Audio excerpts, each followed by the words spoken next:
Assalamualaikum warahmatullahi wabarakatuh. Sugeng rawuh para Demeter ing pundi mawon panjenengan wonten. Pripun kabare? Mugi-mugi sedaya tansah diparingi seger waras, boten kirang setunggal punapa.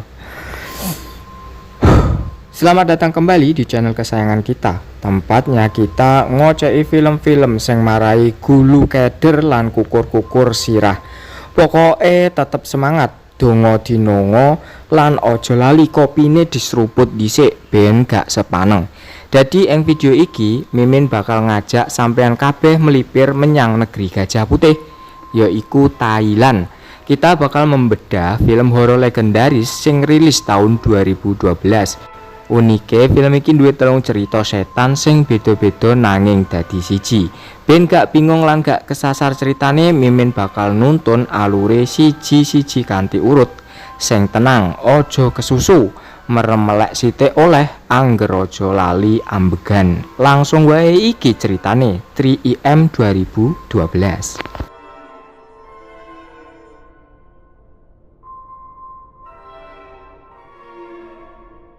Adegan pertama kisah ini menampilkan seorang pria tua yang nampak sangat misterius. Ia terlihat sedang sibuk memotong sebuah rambut dari sosok mayat wanita yang sudah pucat pasi. Setelah pria tua tersebut selesai melakukan aksinya yang mengerikan itu, perlu kalian tahu film ini disutradarai oleh Pak Kanon Tamajira. Kamera lalu merekam sebuah toko yang berisi banyak sekali manekin rambut palsu yang berjajar rapi. Tampak seorang wanita sedang menjaga toko rambut palsu tersebut. Dia bernama Mai. Di sela-sela kegiatannya yang membosankan, dering telepon tiba-tiba terdengar memecah keheningan. Mai bergegas mengangkatnya. Ternyata telepon itu dari ibunya yang sedang berlibur keluar kota bersama sang suami. Mai tidak sendirian. Dia memiliki seorang kakak wanita bernama Min, tapi sifat kakaknya ini sangat bertolak belakang. Min tampak seperti orang yang pemalas, cuek, lan sembrono banget. พี่มิ้นอะไร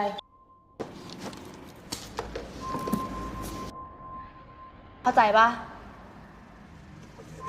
เพื่อนบอกว่าตรงนั้นมันมีอ่ะ Hubungan dua saudari ini nampak tidak akur. Selalu saja ada hal yang didebatkan. Terlihat saat Min mulai menyulut api dengan menyinggung kaos yang dikenakan adiknya ini, guys. Janjane sepele tapi jadi geger geden. Kemudian seorang wanita asing datang ke toko Mai. Ia membawa sebuah rambut palsu yang sangat indah namun misterius.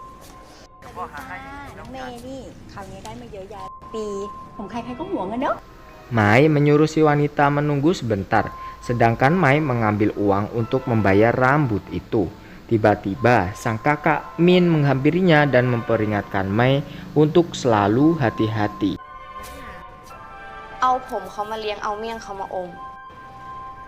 Sedikit percekcokan antara dua saudari ini pun kembali terjadi. Di tengah percekcokan mereka yang makin panas, ada hal janggal terjadi. Kantong yang berisi rambut palsu tadi bergerak-gerak sendiri.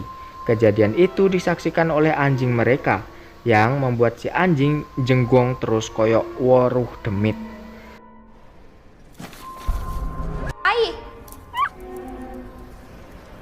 Mai kemudian membayar uang kepada si wanita pembawa rambut palsu itu. Lalu wanita tersebut bergegas pamit. Mai kemudian memasukkan rambut palsu itu ke dalam oven khusus. Ia nampak sangat mengagumi keindahan rambut itu, yang ditandai dengan senyum Mai dan pandangannya yang tak lepas dari benda mati tersebut.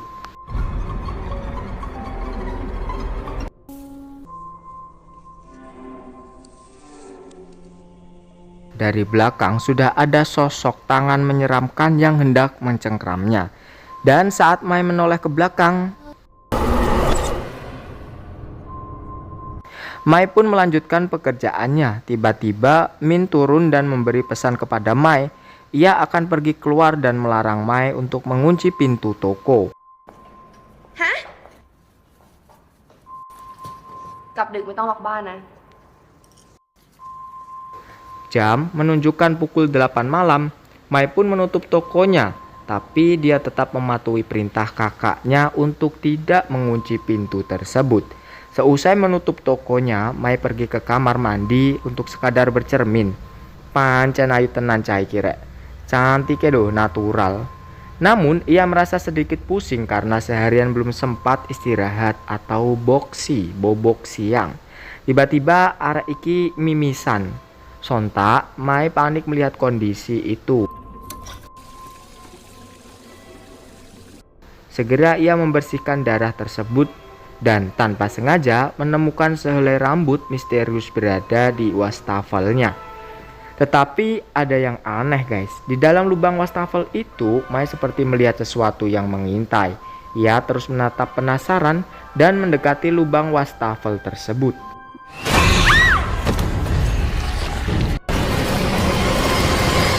Alah, jebule mau ngimpi.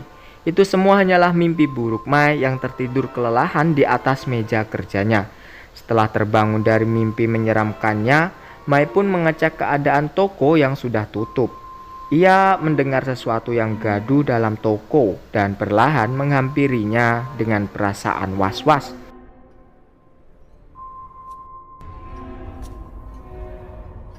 Ternyata itu hanyalah ulah usil teman-teman Min yang berupaya menakuti Mai. Mai terlihat sangat kaget dan marah besar. Namun tanpa menghiraukan kemarahan Mai, mereka pun meninggalkannya begitu saja. Ternyata Min dan teman-temannya itu sedang mengadakan party minum-minum di lantai atas rumah. Salah satu dari mereka mulai menceritakan kisah horor tentang hantu rambut palsu untuk memanaskan suasana. Saat asik bercerita, satu teman Min berteriak. Ternyata stok congnyang mereka sudah habis. Kemudian Min dan Lin turun ke bawah untuk mengambil minuman tambahan.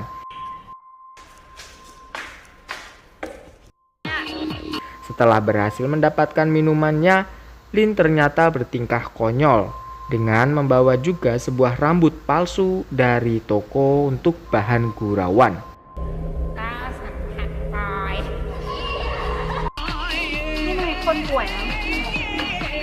Di tengah keasikan mereka bercanda ketawa ketiwi, Mai menghampiri dan marah karena barang dagangannya dijadikan mainan. Min justru membela Lin sehingga kakak beradik ini pun terlibat perdebatan lagi. แต่พี่มีหน้าที่มาคืนฉันไม่ได้เอามาเล่นแบบกับแค่เสื้อเนี่ยนะ ของฉัน แกเอาไปหมด Akhirnya, Min menyuruh Lin untuk mengembalikan rambut palsu itu ke tempatnya semula, supaya suasana tidak makin keruh. Temannya itu menurut dan bergegas turun sendirian. Jam menunjukkan sudah pukul 3 dini hari, atau wayai sepi nyenyet. Lin kemudian segera menaruh rambut palsu tersebut ke manekin tempat ia mengambilnya tadi. Tiba-tiba dari belakang ada sosok bayangan hitam yang melintas dengan cepat. Lin berteriak histeris. Mendengar teriakan itu, teman-temannya panik dan bergegas menghampiri sumber suara. Mereka masuk ke toko dan mencari-cari keberadaan Lin. Saat mereka sedang mencari di kegelapan, Mai tidak sengaja menginjak sebuah cairan kental. Ketika perlahan mereka memperhatikan sekitar dengan senter, ternyata itu adalah darah yang mengalir dari kepala temannya. Sontak, Mai, Min, dan dua temannya terkaget luar biasa. Tak hanya itu, mereka juga melihat penampakan sosok hantu wanita menyeramkan dengan rambut panjang yang menjuntai. Mereka berlari tunggang langgang untuk keluar dari toko itu. Tapi sialnya, tanpa disengaja, Pot justru mematahkan kunci gembok tokonya karena panik. Mereka terjebak.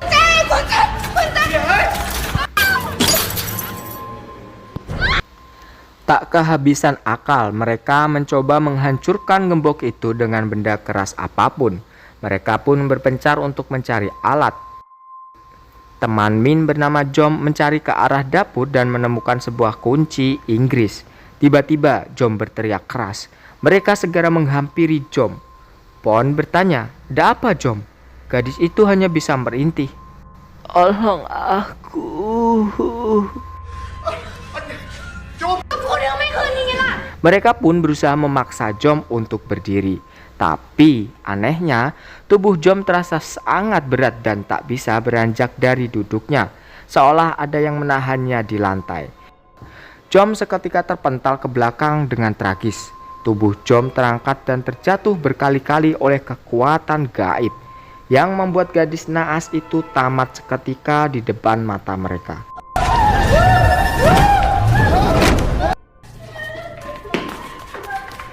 Kini tersisalah 3 orang yang masih hidup, Mai, Min, dan Pon. Mereka berpikir keras untuk minta bantuan melalui atap rumah karena pintu bawah sudah terkunci mati. Dalam pelariannya yang tergesa-gesa, Mai terjatuh. Saat itulah Mai diperlihatkan sebuah penglihatan masa lalu oleh si hantu wanita. Dalam penglihatan itu terungkap bahwa hantu itu dulunya adalah wanita yang mati tenggelam secara keji oleh seseorang.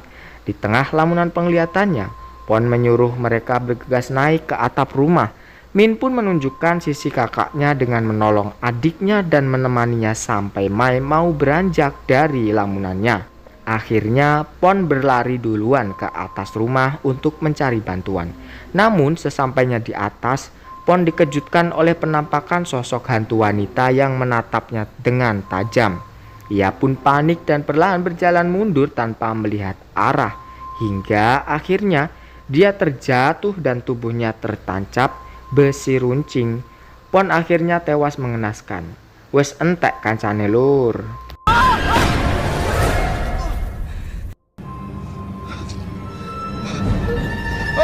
Beralih ke Min, dia segera membopong adiknya untuk segera beranjak. Mereka kemudian mulai berjalan menuju atap rumah. Namun, betapa kagetnya mereka saat mendapati Pon sudah meninggal dengan posisi yang sangat mengerikan. Kakak beradik itu pun shock dan berteriak sejadinya. Mereka lalu berlari bersembunyi ke sebuah ruangan lain tempat menyimpan stok manekin rambut palsu. Min terus berusaha sekuat tenaga mengeluarkan mereka dari situasi hidup dan mati. Ia menyuruh Mai untuk tetap bersembunyi diam di tempat. Sementara Min mencoba mencari sinyal ponsel untuk mencari pertolongan keluar. Saat Min keluar dari ruangan itu, tiba-tiba listrik padam total. Min yang berada di luar ruangan melihat sosok hantu yang berdiri perlahan menghampiri adiknya. Sontak sang kakak panik luar biasa. Namun mereka terpisah oleh pintu yang tiba-tiba terkunci rapat dari dalam. Perlahan tapi pasti, hantu itu pun mendekati Mai yang ketakutan. Min berusaha susah payah membuka pintu itu. Ia bahkan menghancurkan pintu tersebut dengan ganebo atau alat apapun yang ada di dekatnya, guys. Saat pintu berhasil terbuka, pemandangan memilukan terjadi. Mai ternyata sudah berada di dalam mesin oven rambut yang menyala-nyala. Mai terkunci di dalamnya dan pintu oven itu macet total, tidak bisa terbuka.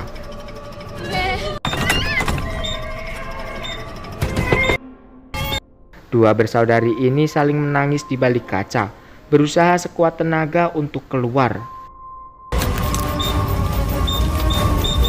Akhirnya terjadilah ledakan dahsyat dari pemanas tersebut yang menghancurkan segalanya. Keesokan paginya Min terbangun dari pingsannya dengan kondisi lemas. Ia kemudian perlahan keluar ruangan menuju bagian depan tokonya. Di sana ternyata sudah ada ayah dan ibunya yang baru saja pulang dari liburan.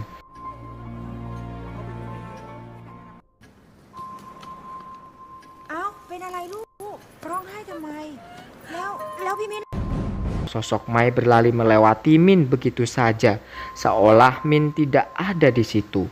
Mai langsung memeluk ibu dan ayahnya. "Di mana Min?" tanya mereka.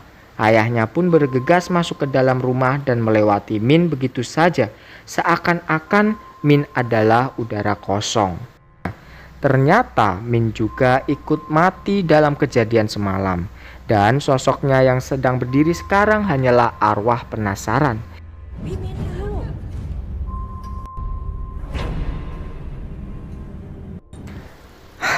Kisah pertama dari film horor ini akhirnya selesai ya guys. Klimaks yang terjadi pada kisah pertama ini menurut Mimin ada pada saat endingnya. Karena saat Min dan Mai berada di situasi yang mengancam nyawa, dua bersaudari yang tadinya selalu bertengkar ini menjadi kompak, akur, dan saling melindungi satu sama lain. Pesan dari kisah pertama film ini adalah jalinan persaudaraan itu tidak akan pernah bisa dipungkiri sampai kapanpun.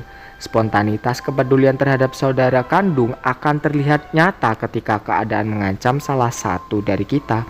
Percayalah bahwa kakakmu atau adikmu sebenarnya sangat amat menyayangi kalian, meskipun mungkin sering berantem kecil. Karena pada akhirnya keluarga adalah satu-satunya rumah tempat kalian pulang. Sing rukun karo dulur yo lur. Sekian kisah pertama dari film horor TIM yang membawakan. Semoga dapat menghibur teman-teman semua di rumah. Terima kasih dan sampai jumpa di video selanjutnya.